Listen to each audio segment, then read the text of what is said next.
All right, welcome back. We're doing more Absolute Flash. So, last time, Wally stopped Heat Wave, who was a experiment by Eleanor Thawne, and then Wally's dad found out some other hidden secrets. But today, we're stepping away from Wally and going into the Rogues. Because we start in Higginsville, Oklahoma, 6 months ago before our events. Welcome to Absolute Flash. As we start with Boomerang in a bar, flirting with a woman, saying, "I'm from down under, love." And then a man coming up to him saying, "Hey, that's my sister." And then the smartass he is says a one-liner and gets kicked out of the bar for us to be met with Wally West's dad.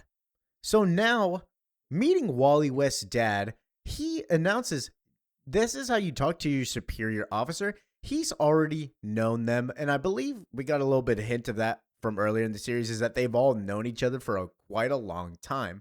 So it seems Wally West's dad was in charge of them some previous point. As he tells Digger, "I'm here to track you down." And we reveal that something happened in Syria, as Wally's dad says, "There's nothing I can do to make how things ended in Syria any easier, but I don't come empty-handed. I can wipe your record clean.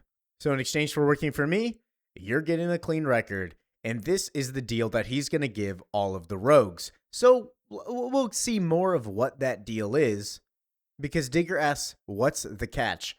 Well, like always, I can't guarantee you'll make it out of this one alive. But what I can promise you is that if you do, you'll get to fly some of the newest and meanest birds you've ever seen.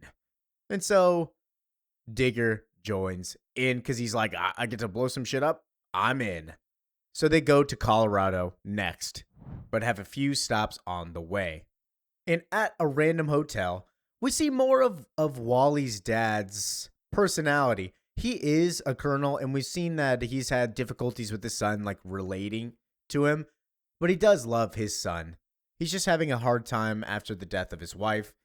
He calls Wally, no answer, by the way, and says, like, "Hey, Wally, it's Dad again. Just thought I'd catch you before you went to sleep. I'm letting you know how I'm doing. I'm going from Oklahoma to Kansas tomorrow. I'll send you texts." So he tries to be a good dad. He's just very stern, very tough love. And Wally, not able to see that, is also mourning his mother as well. As Wally's dad pulls out a picture of his wife and Wally as a kid and puts it next to his little, next to the table, next to the lamp, and then goes to sleep. Because he's not a bad dude. He hasn't done anything wrong even in the story. All he's been doing is just protecting Wally. Wally just fails to see it. And hopefully he does see it soon.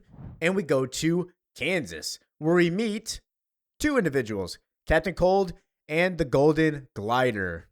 And we see Golden Glider, of course, no legs at this point, and Captain Cold is just taking care of his sister Lisa. And the main problem between these two is that he is taking care of her, but she doesn't want to be taken care of. She's trying to just be self-sufficient, get out of it, doesn't want anything, doesn't want to be in this wheelchair, but her legs exploded, and they don't really reveal where. I want to say it's in Syria, but I don't believe they confirmed that. And then a knock on the door, of course, from Wally's dad, as they go and sit outside and talk about this deal. Captain Cold says, "I thought having her stay here at our parents' old place would be good for her. Keep her out of trouble. I've been put in a wheelchair ramps and everything, but out here alone, she's even worse. You're not here to tell me about all the great programs you offer to wounded vets, are you, Rudy? Because that crap we pulled in Syria pretty much took us off the Army's Christmas list." That's why I want to say that in Syria is where the main problem happened, but it doesn't really confirm it.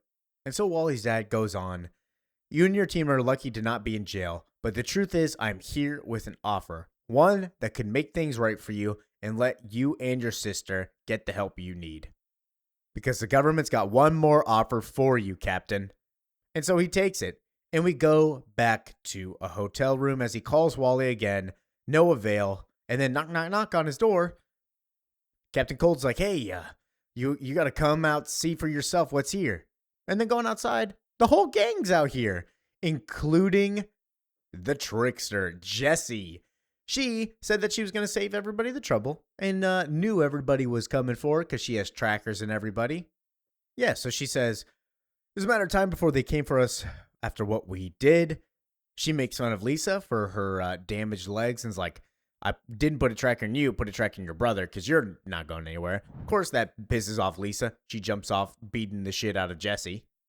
Rudy, Wally's dad, puts an end to all the fighting and then says, we were going to come see you in New Mexico next. Coming to see me? You mean coming to drag me to some government black site prison with the rest of these guys? Do you really think that these guys are being dragged to a black site prison? They're just walking around. If they were going to prison, they would at least be in handcuffs. Come on. So Captain Cold's like, we have a new mission. Mission? What kind of mission? Would the Army offer a unit of court-martialed disgraced soldiers who went rogue and took a bribe from a foreign government? So, yeah, that's just like a short thing of what they did in Syria. And the answer is an extremely dangerous one. No one in their right mind would volunteer for. Basically, you guys get freedom for doing the impossible. The Suicide Squad. They're not the Suicide Squad. I'm just going to spoil that right now. They're not. I just like saying it. There is a Suicide Squad. They're in Absolute Wonder Woman, though, and we'll touch on that later. So, yeah. The mission is so secret, no one will ever know about it, meaning if you all die, no one will even know what happened to you. And if you don't die, that's when the fun starts. Now get some sleep because you're gonna need it. As they go to Fort Fox, Colorado the next day. So they ask Colonel, why are we here? Well, I take it you all seen the infamous footage that's been circulating from South America. All the mean monsters and stuff. But that shit ain't real, Colonel. And as Digger says, that's all deepfake crap. Monsters aren't real. As the giant monkey jumps out from behind the glass. And in comes Barry Allen. Welcome, Captain Snart. This is Project Olympus. I am Dr. Barry Allen, and this is my partner, Dr. Eleanor Thon, and we can't wait to show you. At Project Olympus, we're the most cutting-edge advancements in physics and engineering to push the very limits of human potential. We have super weapons. Basically, they're saying, hey, man, with us, we're going to give you guys super weapons. In exchange, you do some stuff for us. And we aren't just talking about making weapons. We are working on advancements that will untether humankind. And we see an example of that is the Mirror Master suit, Mirror Master technology. Instantaneous travel across incredible distances, being able to communicate with anyone, anywhere without technology. We see Gorilla Grodd right there simply by willing it. Being able to detect and cure any disease or defect on the molecular level. And so Snart says, come on, man. This is the government. They want funding. They want weapons. And so, of course, Eleanor steps in, and he's not wrong, by the way. We're not here to make weapons for you, Captain Snart. You guys will be the weapons. And we open up a big showroom showing all the tools that we've seen the rogues already use. The boomerangs, the helmet, the legs. So all these guys' wildest dreams are coming true. Digger gets to fly some new technology. Lisa gets a brand new pair of legs. But the main question remains, where did these come from? The technology for it is very advanced. And Barry stands there staring at Jesse. And we get the first look into the past. In 1944, two men working on this contraption. One is Thon and one is Jay Garrick. As Jay Garrick tries to turn off the machine as it's overloading, and we see them get pulled in. And they don't touch more on this subject because Barry just says that's classified. But that's big news.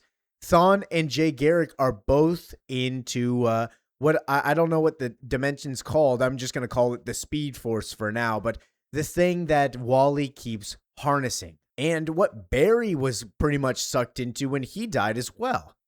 And so Colonel West goes, come on, Barry, you're going to have to talk to them because if you want my people to volunteer, and Barry steps in, and Barry sounding more like a villain than a good guy. I as much as Barry was hyping himself up to be a good mentor to Wally, he is very, very dangerous. He seems very dangerous. Your people have no choice, which is exactly why we chose them and you. So sign the waivers and we'll make you into gods. And Eleanor pipes in, or you go to prison like the traitors you are, which is very out of character. So, how many more secrets did Barry hide? That's a very good question going into this. And then going back to present day, picking up where the end of issue 5 was, Colonel West goes in and goes, "Oh, what have I done? What have I done?" And then he calls Wally, not able, nobody answers, but he talks to him and says, "You're not going to hear this. I think I made a mistake. I think I'm in trouble. And no matter what happens next, I need you to know it's not your fault, son. Not in any way. She loved you very much, and so do I." As the phone goes on, it says, "Dad, is that you? I'm scared and something's happening to me." And so Rudy goes, "It's okay, Wally, just tell me where you are. I'll come and get you." And then he's kidnapped by Eleanor. Yeah, to be continued. This was a crazy issue, I will not lie. Very big questions have pondered us. So yeah, make sure to like, comment, and subscribe. We'll go over more. Peace out.